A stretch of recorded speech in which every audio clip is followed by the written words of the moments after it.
Good afternoon. On behalf of our team at RDIEC, we'd like to welcome Laura Reed. She's here this afternoon to discuss the type of work she does, the training she received, the characteristics they're looking for in a candidate, the career opportunities, salary expectations, job expectations, and the continuing education she receives. Just a reminder before we begin that after you watch this presentation, please complete the survey found on our website either by using the QR code or go to rdiec.ca. By completing the survey, you're automatically entered to win a $50 gift card, which will be drawn for at the end of every month. Take it away, Laura. Oh, thank you for having me. It's so nice to be here. So yeah, right away, I just want to set the stage that I'm used to working with 8-year-olds and 9-year-olds who interrupt all the time. So if there's any questions or if you're curious about anything, you can pop your questions into the comment box or feel free to reach out at the end. So yeah, anything that you're curious, just go ahead and ask. So hi, I am Laura Reed and I am born and raised in Regina, Saskatchewan, but I'm currently living in Switzerland. So I've been here for the last 6 years, and before that I was living in Germany for 2 years. So yeah, before I started teaching abroad, I attended university in Regina and I got my Bachelor of Education at the U of R, and I spent my first 7 years of teaching at home. I had no idea that I was going to, that this profession would lead me to living overseas. So did I know I was going to end up here? Absolutely not. But do I enjoy my job as an international educator? 100%. So I think it's amazing and I get to learn something new every day. So let me just share a little bit about my journey as an educator, where I started, how I got there, my journey. It's a pleasure to be here with you, and like a true teacher, when I was planning this presentation, I was overthinking things completely, and I really wanted to grab your attention. So I thought that I would start actually with a video that my school asked me to do back in October of this year. So hopefully the video will give you a little snapshot into my current reality as an international teacher, and maybe it'll give you a snapshot as to where you might want to be in the future. So anyways, who knows, but enjoy the video.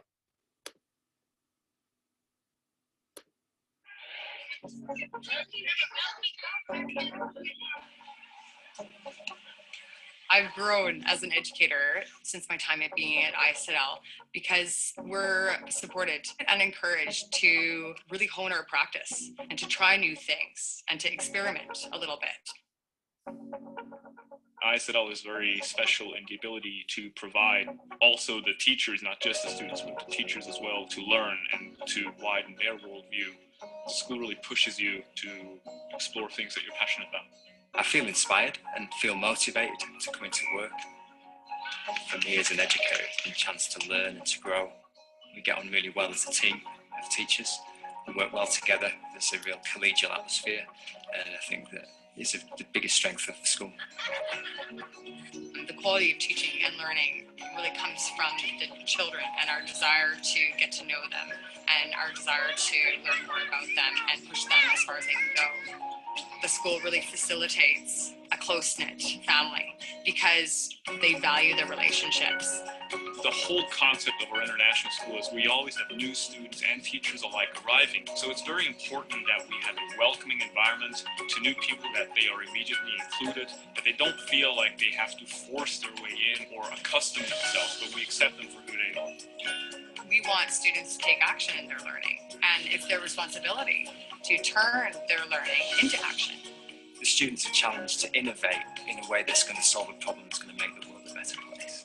Something that really makes a difference. You can feel confident here, and you know that there's people around you who can and who will and who want to support you. My vision for where I wanted to be 10 years ago was in a place just like this. It makes me feel proud and excited to work at our school and to be part of that community.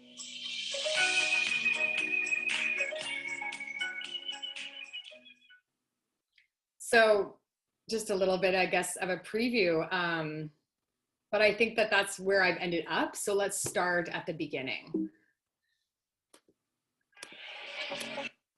So, like most high school students, I hope, or hopefully just like some of you, I didn't have a hot clue what I wanted to do with my life or what choices I wanted to make as a career. So I had to think carefully, and I had always enjoyed working with kids, and I had enjoyed babysitting. So I decided with a nudge of my mom to enroll in the Faculty of Education. And so I went to the University of Regina, right down the way. And even though it's in our hometown, it is so known for its excellent education program. And over the course of 4 years there, I just had a wonderful time, and I learned from the best. And I got to do that all in the comfort of my hometown. So my first teaching job was actually at Jack Mackenzie Elementary School. I'm going to skip ahead one slide there with Douglas there. And so that was my first teaching job back in 2006. But there I was so lucky to just feel supported with colleagues, and everything was familiar. I had the comfort of my home. I had the support network of my family and my friends. The culture was familiar. The language was familiar. The curriculum that I taught, the Saskatchewan curriculum, is the curriculum that I grew up with. So nothing was too foreign. And it was just a really safe spot to start my teaching career. And as a new teacher, I guess I soaked it all in, and I coached and I volunteered, and I was a part of, I got involved on different committees, and I happily grew as an educator for 7 years. And so I guess you might call it the 7-year itch, or a time just for a new challenge. I was in my late 20s, and I was feeling the need for a change. And I think as an educator, you're a continuous learner. And so you're always looking for a new opportunity. And I just had it in the back of my head, hey, with teaching, you could go somewhere. And that played in the back of my head for a few years. So when I finally decided to start, the Regina Public School Board actually had a program that was meant for a teacher exchange. So it would give teachers in different parts of the world an opportunity to do a life swap, where you would switch jobs and you'd switch schools and switch homes. And so I actually applied for that for 2 years, and in consecutive years, I was matched successfully. So it was excellent. People wanted to come to Canada. But when they found out it was Regina, Saskatchewan, it was less appealing, less attractive to them. So then we had the applicants pull out. So for 2 years, I actually had my dreams of moving abroad crushed. And so I knew that I had to take a next step. So my next step was to go and travel to Ontario and attended job fair at the University of Guelph. And this was a huge learning experience. So the weeks leading up to it, I had to make sure that my resume was beefed up and that I had done my research on all the different schools that I was interested in. And just a word of caution, if any of you so choose to go to a job fair, they can be completely overwhelming. And so I found myself surrounded by amazing schools and fantastic educators, but there were hundreds of them. So I really felt that pressure that I had to stand out, and you only have a limited time to make a really great first impression. So I was completely stressed out. And then I was thrown off my game when all the schools that I had researched in reality, maybe their positions had already been filled. And so they weren't looking for primary or middle school teachers anymore. And so I kind of thought, oh, wow, okay, that's out the window. So then I had to really be open-minded and take a chance. And so by the end of the weekend, after doing a whole bunch of interviews, I actually had 3 offers to teach abroad. I had an offer for Kazakhstan, a school in Mexico, and then a school in Germany. So that led to my first teaching job abroad. I picked Germany. So I think it's interesting to just stop and think about why might they be wanting to move abroad? And so I think that these are the main reasons. People want to travel and explore. They are looking for a new change. Perhaps the salary might be more attractive in another part of the world, or maybe they're looking to switch things up and to try out new things, or maybe they're not satisfied with their system at home. For me, I was definitely just motivated and wanting that change. So I think the first 2 points really spoke to me as to why I wanted to go overseas. So I arrived in Europe the summer of 2013, and I started teaching at Forms Education, and it's a private bilingual school. And so what that means is that private, there is a tuition, bilingual, meaning that we have to deliver the curriculum in English, but then they also have a good portion of the school day where they would have the same curriculum but taught in German. So really, actually, my job ended up to be very language focused, and I had to provide students opportunities to completely immerse themselves in learning the language. So that was actually something I didn't expect, that my job would take a turn to where I had to be very focused in on English as the language rather than teaching a curriculum, a wider curriculum. So that was the first thing that I thought, oh, okay, this is different. I have to change my expectations of this. Another thing I should mention is that because it is a state approved school, that they have very high expectations, and they've got a lot of outcomes and exams that all students across Germany have to take. So it was quite rigid in terms of what the content we had to teach. And I always felt like we were having to teach to a test. And so that was something that was also new for me. Something I really enjoyed and that I just found so cool right from the beginning was that I was now part of a staff that was so diverse. I got to work with teachers who were German and, British and Australian, and there were a lot of Canadians on the staff, so I didn't stand out at all. But it was just really interesting to learn from them and their different methodologies. When you're working in a German school, there's a lot of emphasis on formality, and there is a right and a wrong way to act. And so I made the mistake in terms of my parent relationships. I made the mistake of sending an email in my first week or so of teaching there to a parent, and I addressed them by their first name. And that is a gigantic no-no, unless you have built up that relationship with them. So I actually had my headmaster come into the classroom, and he politely let me know that that was not part of their school norms or the school culture to address people so informally. So I figured that one out relatively quickly. Students at the school, it was part of the everyday to wear a school uniform, which was also a little bit different. And like I mentioned before, with the regiment of grading, there was a lot of pressure put on students.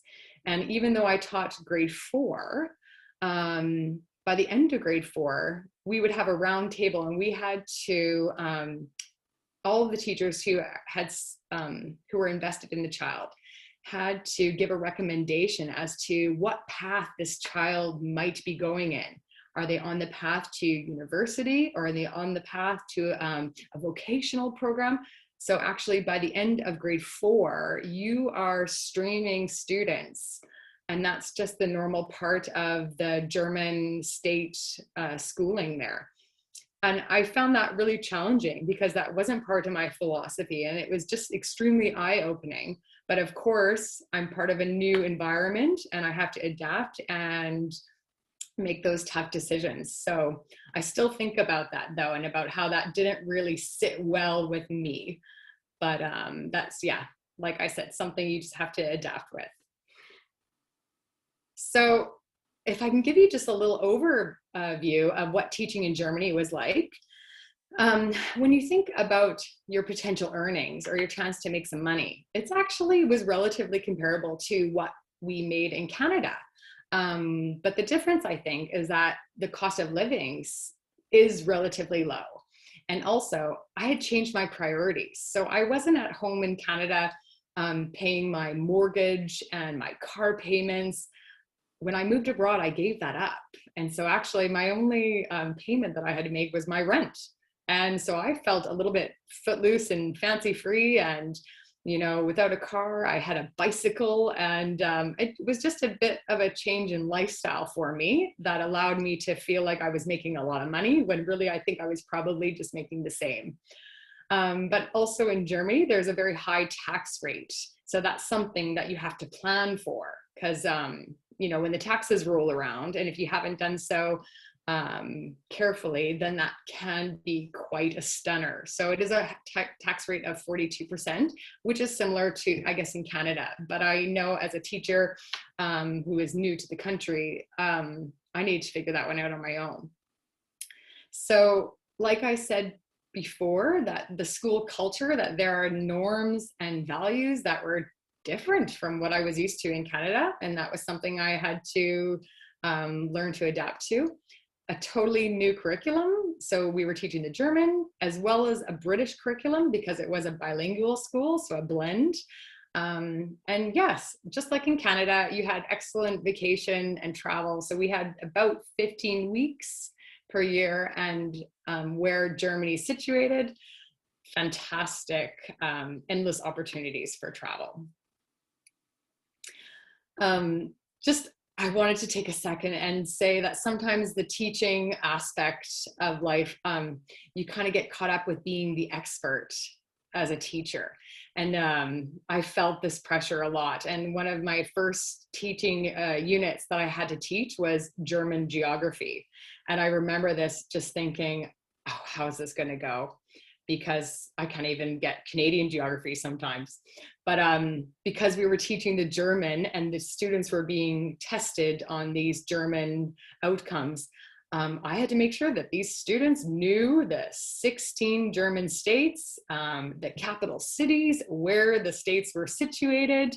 And that was my job to teach that to them. So it was a steep learning curve in that department. And just another example of being the expert was we were preparing for an outdoor school, myself and a colleague, for grade 4 children. And we were going through the packing list that we had inherited from the previous teachers. And on the packing list was knives. So we thought as Canadians, oh, knives in grade 4 students, this isn't necessary. We don't need to do this. So we struck it off the packing list and sent it out to the families. And very quickly, we received feedback that actually, no, it is tradition. Bring the knives, because it is tradition that the boys will have an opportunity to carve a wooden heart for their crush, and they could slip it under the pillow of the person that they're fancying. And the flip side, that the girls, they would spend time to create these red pom-poms and also be able to share that with the person that they liked. And so my Canadian colleague and I, we thought, this is not what we do in Canada, especially when it comes to grade 4s. So it just goes to show that you have to be adaptive and open-minded to all new things. One thing that I really learned is that actually you don't have to be an expert, but you have to use what you know. And because I had moved over there in 2013, that was when Saskatchewan Roughriders were in the Grey Cup. And so I just used what I knew and tried to make connections with these kids. And so they were the biggest Rough Rider fans, I think, that Germany had ever seen. And so that was so cool that I got to share that little part of home with them. And in the background, I'm sorry, I apologize for the blurry picture, but on the background, you'll see I've put up where effort and kindness count. And that was just what I knew from teaching at Jack Mackenzie. That was the motto at our school in Regina. And I just thought, this is what I know. that I have to implement this. This is what I'm familiar with. So I just took that and yeah, fake it till you make it, I think, even in an unfamiliar situation. And another thing, when you're teaching overseas, students are so interested in you. So you really do have to share and be open to speaking about your home country. So for the World Cup, my class, we did a stand for Canada, and we made these terrible edible Inuk chips that were from Pinterest, and it was a complete Pinterest fail, but the students enjoyed it and they learned a little bit more about my home country and where I was from. So like I mentioned, that when you're living in Central Europe and you've got 15 weeks of holidays, the world is truly your oyster. So just take advantage. I took advantage of everywhere. And I think in the first year that I was there, or 2 years, I went to 13 different countries.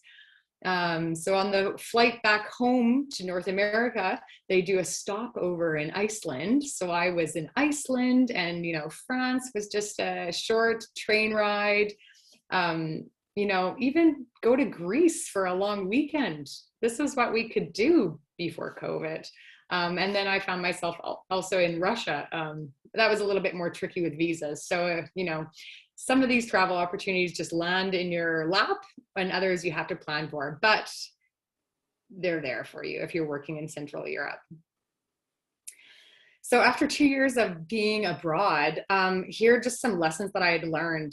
I had learned that I was completely tough, and that I was able to do a lot of things on my own that I had never given myself credit for. So you develop this resilience, and you have to navigate a different country. You're learning new expectations, new rules, you're adapting to a new way of life. So yeah, it's just filled with learning opportunities there. The art of moving, you get really great at it. This picture is a gigantic bus that I was in charge of driving in downtown Frankfurt. And I thought, oh my goodness, I will never do this again. But yeah, you do it again. And just with the art of moving, that's the responsibility of figuring out how to cancel your contracts, switch your bank information, change your mobile phones, make sure that your residency permit is applicable and okay for your next country that you want to live in. So there's a lot. It's definitely an art. There's a lot to consider when you are moving countries.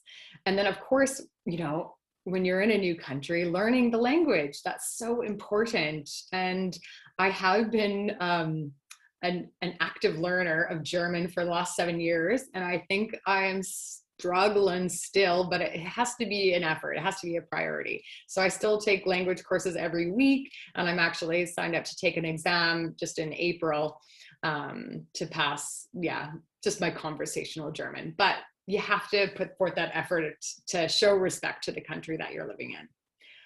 So after 2 years of living in Germany and 2 years of working at my school, I just knew I was also ready for that next adventure. So my next challenge, I flew to London and I participated in a really well-known job fair. So since this was my second go, I was much more prepared and I kind of knew what to expect. And so I think it's important just to mention what most international schools, the qualities that they're searching for. So as a teacher, you have to be enthusiastic, and that really does have to shine. So I don't think that anything compares to your passion. And if it's truly your passion, it's going to come out in your interviews. So they're looking for enthusiastic teachers. The right fit for your school. So have you done your research? Do you agree with their school philosophy? Will it sit well with you as a teacher? Because you're the person who has to be in that classroom all day long. So it has to sit well with your core values. And so you have to do your research and find that best fit for you and for the school. Internationally minded, you're choosing to live and work in a location that's very different from your home country. And so you have to be willing to accept those differences and to respect the country that you're living in. Flexible and willing to adapt. Schools vary. The best international teachers are eager and willing to change, and they're able to. So that's really important as well. It doesn't hurt to have something to offer. So if you've got a skill, or if you're a coach, international schools, they really do. They want you to be involved in clubs and extracurricular. That's an expectation. So part of the extracurricular, that's like their social hub after school, is when they can socialize and make connections. So you have to have something to bring to that table. And of course, lifelong learner, be willing to change and to consistently innovate and think about your practice as a teacher. So I actually, after going through this process, I was approached by my current school, and they requested for me to have an interview and to come in to see a presentation of theirs. And it was really just, I knew it was going to be a great fit because I felt instantly comfortable with the people who were interviewing me, and it just had a good feeling. So they flew me from Frankfurt to Switzerland for the weekend to check out the new surroundings before I was able to make a deal. So they really invested in you, and they wanted to make sure that you felt comfortable coming there. So it was a really good start. So my current school, International School of Zug and Lucerne, it is a nonprofit school, and it's been around for 60 years. So it's actually quite rich in heritage and culture. It's got a really interesting history. Yet, because it's international and because they really value teachers, they continue to be innovative. So things are always changing. It's not stagnant at all. A nonprofit school just means that they do receive funding from tuitions or from the government, but most of that money is actually put back into the school. So to help out with student learning or technology. So it's nonprofit. It is an international school, which was different from Germany. In Germany, it was a bilingual school. This was an international school. So that means that English was our main language of communication. But you've got people there who are open-minded and multilingual, and ages from 3 to 63 and speaking different languages. So it's completely an international community. The curriculum that we followed was unlike anything I've ever taught. We follow the International Baccalaureate curriculum, so the IB program, and maybe some of you have heard about that before. But that is really, it's a global curriculum. That's a framework for our teaching. And the main focus is that they want kids to become global and internationally minded. So they want the students to realize that we actually have more in common together than differences. And they also want you to be mindful of our environment, and that to know that it's your responsibility to make sure that you have a responsibility to make the world a better place. So it's an interesting curriculum to teach from, much different than anything that I had experienced before. I was familiar with Saskatchewan curriculum, which of course they incorporate all of those different ideas, but then it's also Saskatchewan based. Here, they've gotten rid of the core, Saskatchewan or French or Swiss, and they've really broadened it up. So it's a broad approach to learning, conceptually based. The school fees, right on the website, it says, ISL is an investment, ISL education is an investment of a lifetime. And for some of these parents, it's a lot of money. So tuition fees for primary children, looking at 42,000 Canadian dollars a year. And for in the middle school, up to 46,000 Canadian. And for a high school education, it's close to 50,000 Canadian dollars per year. So it's a big investment. And as a teacher, you also feel that, because parents expect a lot from you. And so does the school. They expect a lot from you to be able to deliver like that world-class education.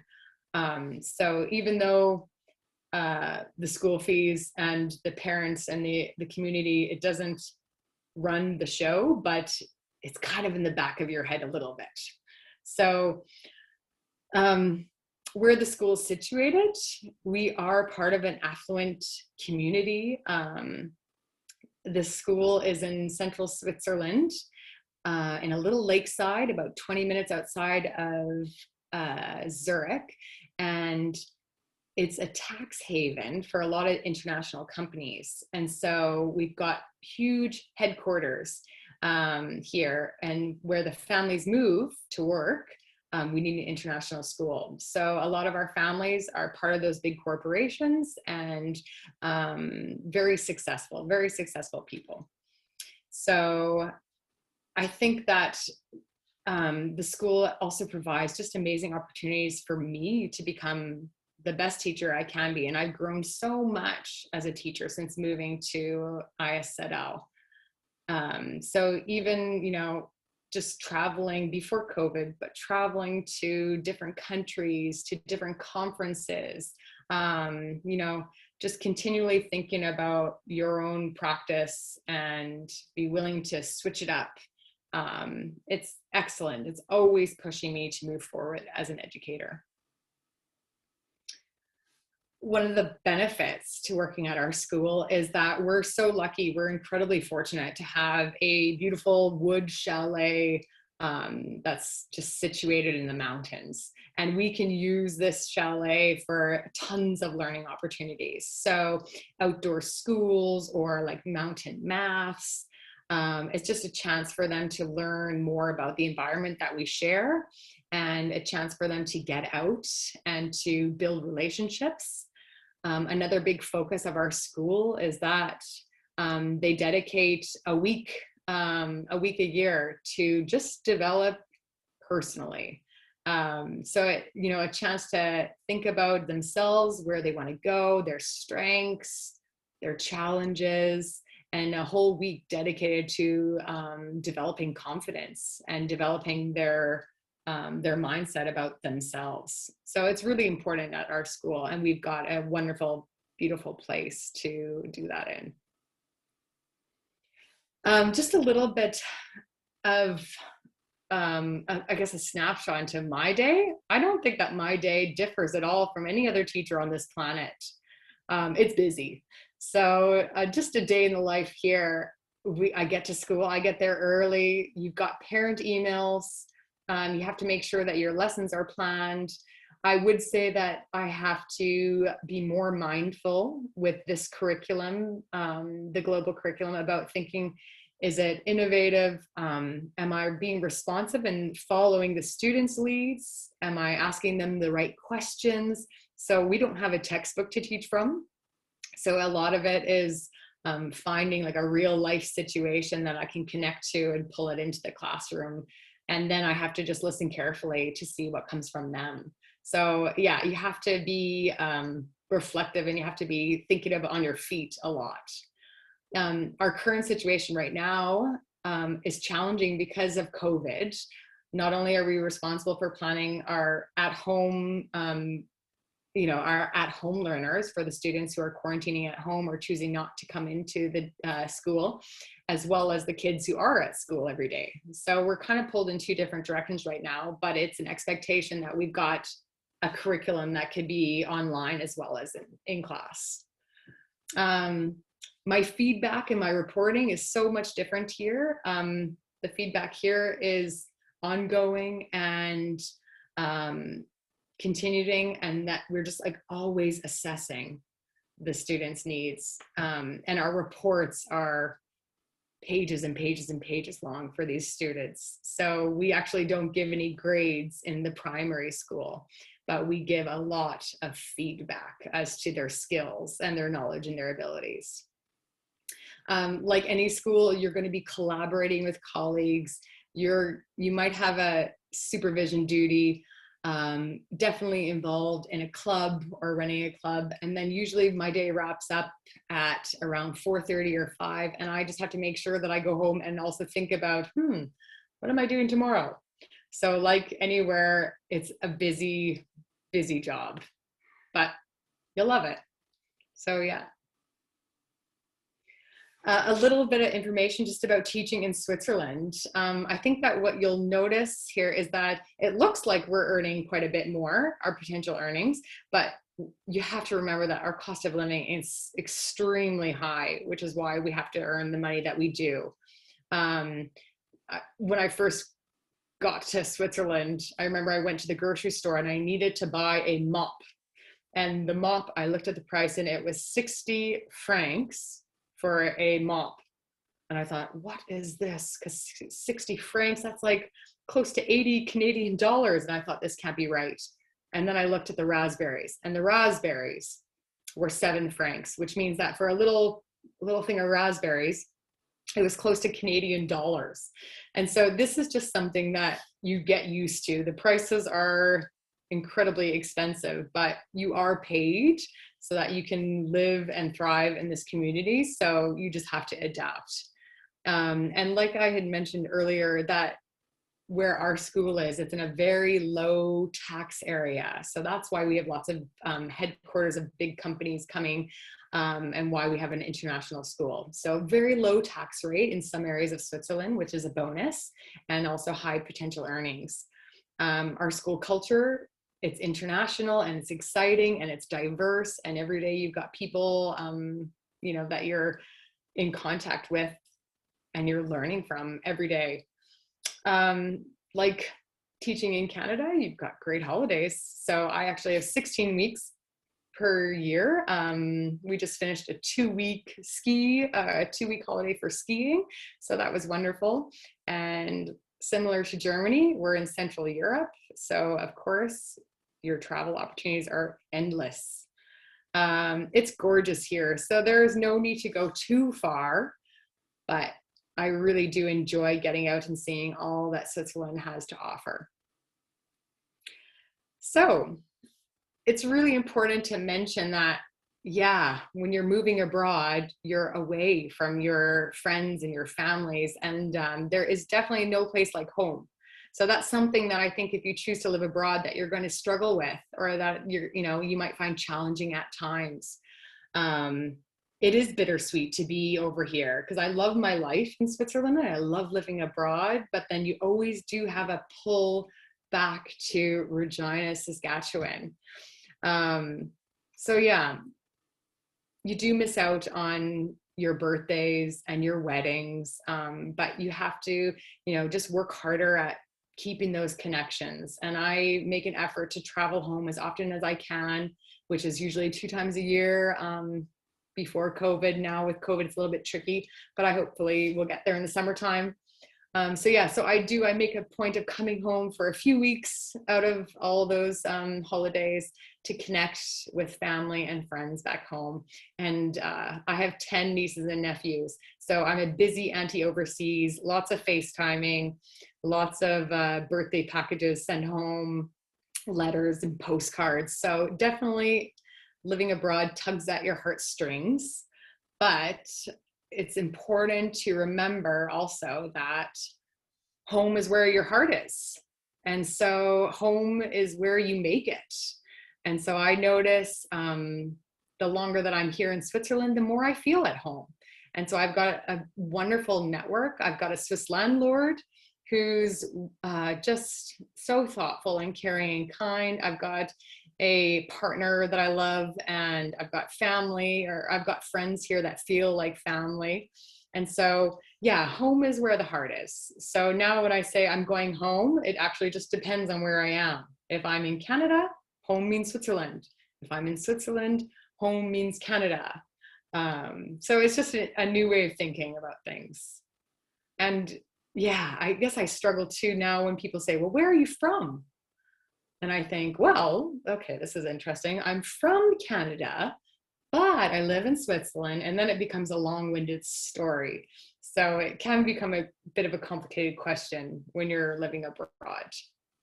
But I think it is important to know that home is where your heart is, and it can be anywhere in the world. So things just to consider if you're thinking about teaching abroad, or if you're thinking that you want to get into this crazy profession, you have to make the leap for positive reasons. So don't run away from Canada. you have to have the courage to be true to yourself and to have genuine reasons for wanting to move abroad. It's important that you know that living overseas, it's not like a holiday.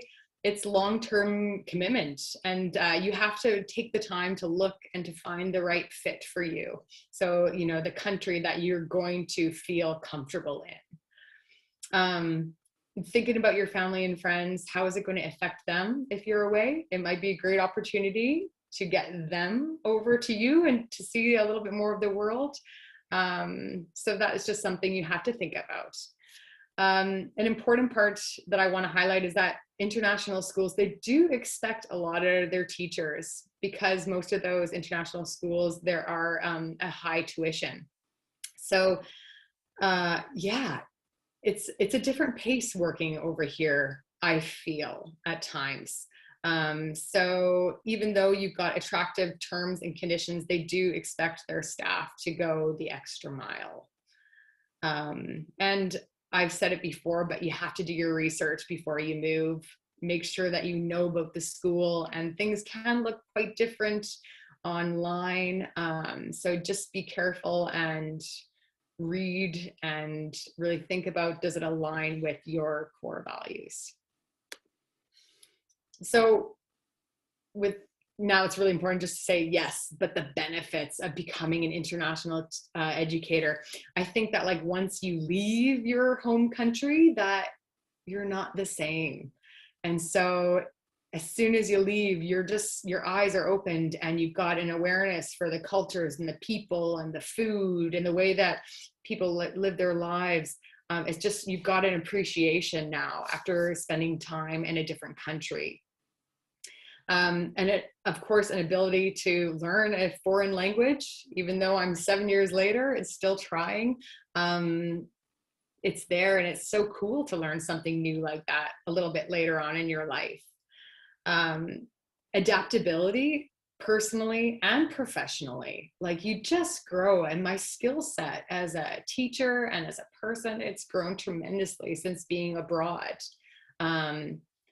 You know, doing this and making the move, you realize you can do it, and that you can have more confidence in yourself and feel more independent, and that really anything is possible. You know, you can move to another country if you like. So it is possible. So benefits are just huge. It's just such a rich life living over here. And just before, this popped up on my Twitter feed this morning, and I thought it was really important to share that, remember, like, there are different definitions of success. So don't only looking at, okay, what is my job title? What is my salary? But thinking about what's going to make you happy and doing what's best for you. And also knowing that you can always change your path. So take into consideration your physical fitness, your free time, how you're going to spend it, how are you feeling? You know, these are all really important things, and it doesn't just come down to your job title or your salary. So you know, the world is just starting for you guys, and you have to keep that in mind, that you can do anything, and you can also change it up and switch paths. So do what feels best for you. I thought that was really important when I saw that this morning, just to remind myself of that. Yeah, life is very fluid. So, and that is it. If you've got any questions for me, I'm so here for you. Thank you for having me today. You can check out the website for the schools that I've been at, or contact Doug with some questions, and reach out. I would love to hear from you and answer any questions and help you in any way that I can. I hope that this presentation gave you a little bit of a glimpse into what maybe might be your future. And so just remember, like, when you're starting teaching, you have to get your foot in the door, volunteer, coach, get busy, soak it all in, and the future is yours. So who knows what doors will open to you. Thank you so much. It was such a pleasure to be here. Thank you, Laura. That was awesome. As a former teacher, I'm so envious of your opportunity that you're experiencing right now, and the pictures are absolutely gorgeous. A question for you: for students that are potentially looking into education as a career, do you recommend teaching abroad sooner than later? I mean, you had a little bit of experience as a teacher in this country, in this province. You know, you kind of established yourself as a teacher and knowing the curriculum. But anybody coming out of university, would they really truly be prepared for an international school? I think that there might be benefits to just moving abroad right away, because you're going to be flexible and you're just going to learn as you go. But for me, I did appreciate having that comfort in that start, and I felt secure in what I knew already, which allowed me to feel comfortable in my new environment. Awesome, thank So, you. it's tough, yeah. There's a lot of courses that you don't even need to have an education degree to teach, or a lot of different programs. So not a lot, but a few programs. Do you know anything about those programs, like the, you know, teaching English in Japan or in Thailand? You know, I've had friends that have had their children, their kids go over and do these type of experiences. Any comments about that? And I haven't done so myself, but I know a few of my colleagues, that's where they started. You know, you kind of move abroad, and it's a little bit different than teaching in a school setting, because you're probably going to be teaching English to adults in a business setting, perhaps. Or you might have a chance to work with really small children who are learning the language. But I think it's definitely would give you a taste for a different culture and a different, enjoying a new country. So a great stepping stone if you're not too sure yet about whether or not education is your path, but an education of some sort, absolutely. Awesome, thank you. There's a question from Doug. Yeah, first of all, can you touch on, do you guys receive pensions at all, or how does that work over there?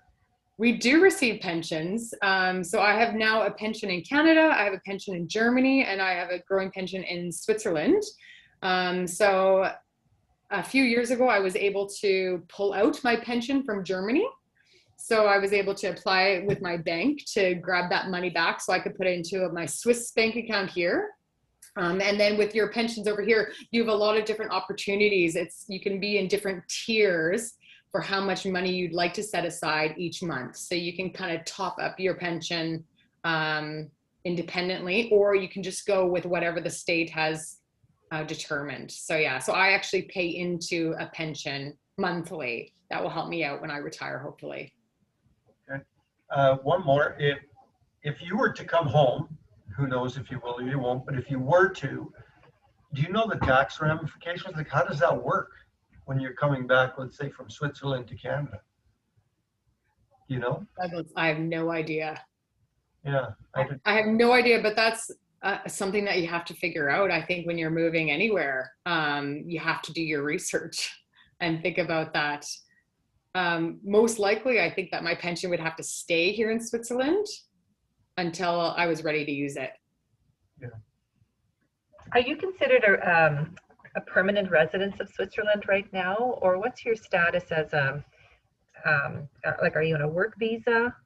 I'm still every year I have to reapply for my residency.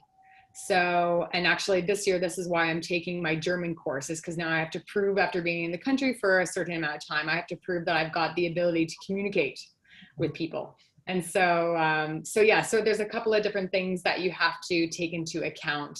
But no, I'm considered not a non-resident. I am a resident of Switzerland, but I have a B permit as opposed to a C permit, and whereas I could move fluidly throughout the country, and you'd have different tax benefits. Awesome, thank you. Yeah. Okay, thanks again, Laura, for this informative presentation to help students in their quest to make a better choice about their future employment opportunities. Nice seeing you. And so great seeing you.